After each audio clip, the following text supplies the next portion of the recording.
Congressman, my first question is going to be on the Armenian Genocide Resolution. Now that we have 226 co-sponsors, what is stopping the resolution from being put to vote?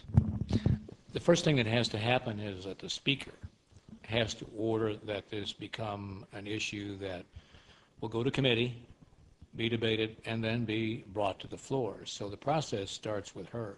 And we at this moment have no strong view as to what she will do, but that has to happen. It's in her corner, and she has to make that determination. And what can be done in terms of, grassroots activism? What can be done to make the Speaker decide on putting this to vote?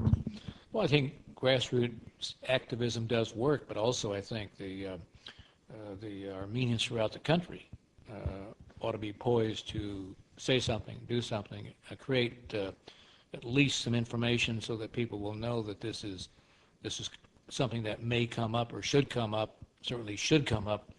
And I would remind you also that there are 40 states that do support the genocide, and there are a number of countries that support it worldwide as well. Congressman, we have, constantly encountered pressure from Turkey specifically, either direct pressure from the Turkish government or from lobby groups working for Turkey.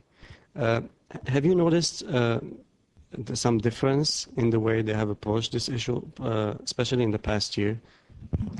Well, what I notice is that they're continuing to do the same thing that they've done for some time. Whenever it got close to a decision or a vote on the genocide, that's when they obviously increase their contacts with members of Congress and around the Hill. So I expect the same thing that will happen this time. Should it even get close to a vote, you'll see the same thing take place. You'll see pressure put on members to remove themselves from the support list, that kind of thing. And that's what we've experienced right along. Congressman, recently, yesterday, 8 former secretaries of state signed a letter against the genocide resolution, talking about the strategic importance of Turkey, and how they have always supported President Bush making declarations about the tragedy on April 24th. This has been constantly brought up, the issue of strategic relations.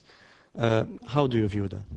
I'm not surprised that every State Department official going back for 30, 40, 50 years would not agree to put their name on that particular letter. But I also marvel at some of the comments that were made about progress is being made between bringing Turkey and Armenia together. I'm not aware of that process. I don't know that anybody is. So I think that signing their name to that particular piece suggests that there's some spots that are kind of rough and kind of edgy, and I frankly don't have that belief. Look at it the other way, too. Look at France. France voted, as you know, to support the genocide, and France is one of the countries in the EU, the very union that Turkey wants to get into. And some of the things they have to do, obviously, is to clear up the embargo situation, the problem with Armenia, and also to admit to the genocide. These are things that are being asked by the EU in order to bring Turkey into that group. Congressman, I would like to switch gears now and talk about Armenia, foreign aid to Armenia and Karabakh. The numbers are different. Yes. The numbers are still, I think, good at this point with respect to the House. What we have to do is conference with the Senate to make sure that those figures hold up. And I think it's 65 million for Armenia, and it's 10 million for Karabakh.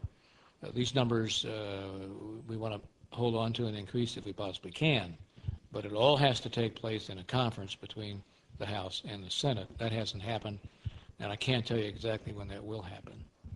Thank you. That's all I can say. Thank you very much, Congressman.